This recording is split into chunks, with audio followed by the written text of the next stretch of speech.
Assalamu alaikum dear student. Today we will learn conceptual questions of unit number 16 introductory electronics. Give a brief response to the following questions. Question number 1 is what are free electrons? Free electrons क्या होते हैं? Metals के outer most shell में जो electrons होते हैं जिनकी binding नहीं हुई होती they are charge carriers. Charge उनकी वजह से एक जगह से दूसरी जगह ट्रैवल करता है तो उनको कहते हैं free electrons. In metallic conductors, the outermost shell electrons called the valence electron. These valence electrons are loosely attached to the nucleus of atom. इनकी बाइंडिंग नहीं हुई होती तो ये loosely attached होते हैं. When a small amount of external energy in the heat or light is supplied to the valence electron, then they get pulled away from the parent atom and become free, called free electrons. Material with free electrons conduct electricity. Metals contains a large number of free electrons. Metals में ये large number में पाए जाते हैं. Question number 2 है what is the function of accelerating anode in an electron gun? Electron gun में accelerating anode का क्या function है? Main function उसका ये है कि accelerating anode positively charge होता है. Electron या cathode ray जो आ रही है वो negatively charge है तो ये उसको अपनी तरफ attract करता है. The main function of the accelerating anode in an electron gun is to accelerate electron beam toward fluorescent screen. Fluorescent screen की तरफ ये उसको अपनी तरफ अट्रैक्ट करता है. मेथड है इसका an electron gun is an electrical device which produce narrow electron beam with a specific kinetic energy. Electron beam means cathode ray. In electron gun the filament heats up a cathode which emit thermal electrons. Cathode ray जो आती है वो cathode से आती है. Thermal electrons thermionic emission and forms an electron cloud near cathode surface. The accelerating anode attracts these electron beam toward the screen at a high speed to avoid any loss of energy of electron beam in the way. The electron beam hitting the screen produce fluorescence for creating image on it. जब ये electron beam या cathode ray screen के साथ hit करती है तो ये वहाँ पे फ्लोरेसेंस पैदा करती है, चमक पैदा करती है और इससे इमेज बनता है. Question number 3 is if the electron beam in a television tube is striking just one point on the screen at a time, how can we get a full picture? कहने का मतलब ये है कि इलेक्ट्रॉन बीम या cathode ray तो आके एक जगह पे टकरा रही है तो हम फुल पिक्चर कैसे या फुल इमेज कैसे हासिल करते हैं. In the television tube the electron gun produces narrow beam of high speed electrons. वो बहुत तेज़ स्पीड के साथ वो कैथोड रे आके टकराती है.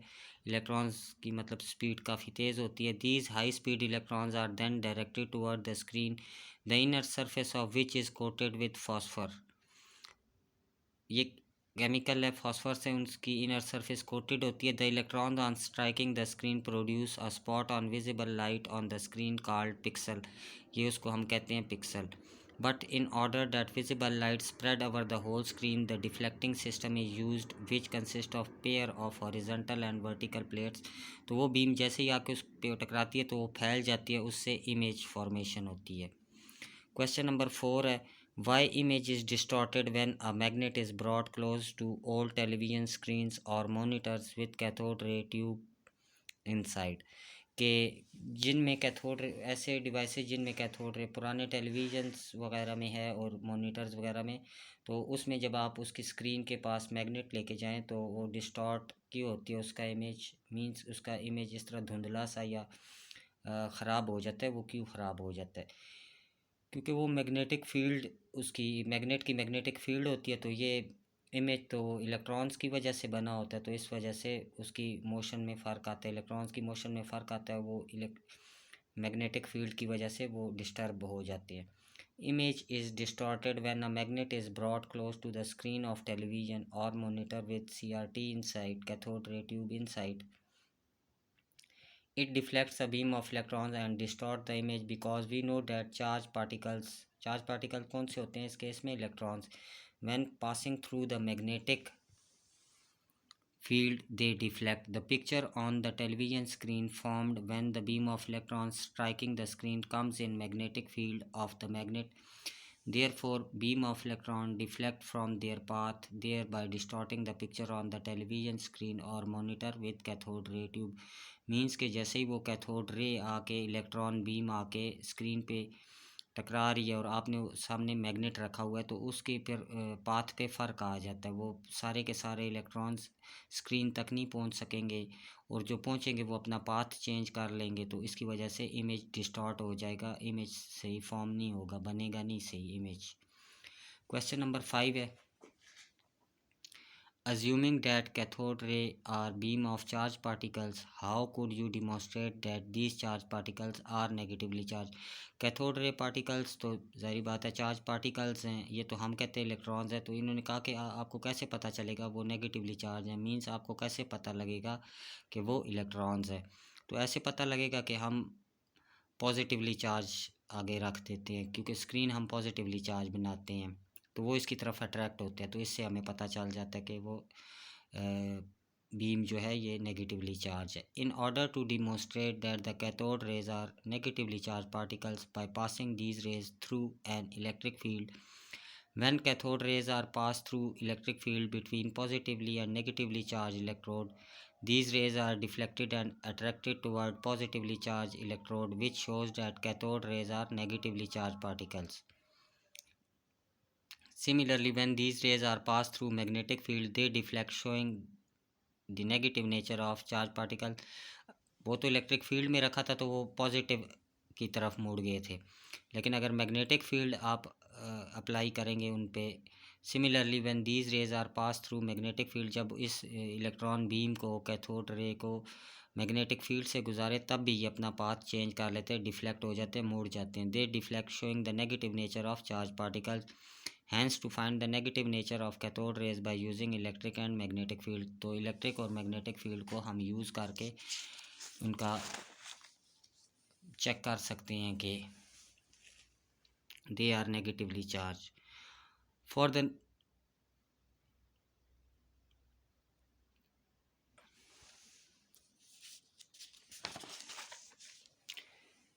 question number 6 है, if there are 4 inputs in any logic gate, how many combinations are possible? के अगर लॉजिक गेट में 4 इनपुट्स हों तो कितनी कम्बिनेशंस पॉसिबल है। इसके लिए हम फार्मूला यूज़ करते हैं 2 की पावर n। n जो होता है वो नंबर ऑफ़ एलिमेंट्स है या नंबर ऑफ़ इनपुट्स है। तो जिस तरह सबसेट मालूम किए जाते हैं मैथमेटिक्स में, इस तरह 2 की पावर n यहाँ पे इनपुट्स के हम कम्बिनेशन फाइंड करेंगे। तो if there are 4 inputs in any logic gate there will be 16 different possible, अगर 4 हों तो 2 की पावर 4 16 बनती है, तो 16 कम्बिनेशंस हम बना सकते हैं। For the number of combination in logic gate there is a relation 2 की power n, where n represents the number of inputs. In case of 4 inputs, the number of combination will be 2 की power 4, 2 into 2 into 2 into 2, ये 16 बनता है। Hence the possible combination for 4 inputs will be 16, तो 4 inputs का 16 बन जाएंगे combination। Question number 7 है, what conditions produce a high output for an AND gate and NOR gate? AND gate के लिए और नॉर गेट के लिए हाई आउटपुट मींस ऑन का सिग्नल हमें कब मिलेगा, या हाई आउटपुट हमें कब मिलेगा, ऑन आउटपुट हमें कब मिलेगा, जब उसके बारी बारी डिस्कस करते हैं। एंड गेट क्या करता है, मल्टीप्लाई करता है। तो जब दोनों हाई होंगे, दोनों 1 होंगे इनपुट, तो तब हमें 1 आंसर मिलेगा। ये ट्रुथ टेबल में दिखाया गया है। जब ए और बी दोनों 1 हैं तो आंसर 1 आएगा। सेकंड नंबर में 1 0 0 0 1 0 0 0 तो होता ही 0 है। तो एंड गेट में मल्टीप्लाई होते हैं, तो मींस के जब दोनों इनपुट हाई होंगे तब हमें हाई आउटपुट मिलेगा। और नॉर गेट में क्या होता है कि ये एडिशन को इन्वर्स कर देगा। For NOR gate, the Boolean equation x equal to a plus b, for which the condition will be that the output will be high only when both the inputs are low. जब दोनों लो होंगे, 0 0 का 0 होता है तो उसे inverse करके ये 1 कर देगा, लास्ट 1 इसमें जो इनपुट्स हैं। अगर दोनों इनपुट हाई हों, दोनों 1 हों, तब भी 0 आंसर आएगा। एक 1 हो, ए इनपुट 1 हो 0 आएगा, बी इनपुट 1 हो 0 आएगा। जब दोनों ऑफ होंगी, दोनों लो होंगी तो आंसर हाई आएगा। क्वेश्चन नंबर 8 है, what are the Boolean algebraic expression to represent the output of and or not NAND and NOR gates. कि इनके लिए कौन सी इक्वेशन आप यूज़ करते हैं, बूलियन अलजेब्रिक एक्सप्रेशन आप कौन सी यूज़ करते हैं। The algebraic Boolean expressions to represent the output of different logic gates are. हम जो मुख्तलिफ इसके लिए एक्सप्रेशन यूज़ करते हैं, एंड गेट के लिए ये मल्टीप्लाई करता है तो x equal to A dot B, OR gate plus करता है तो x equal to A plus B.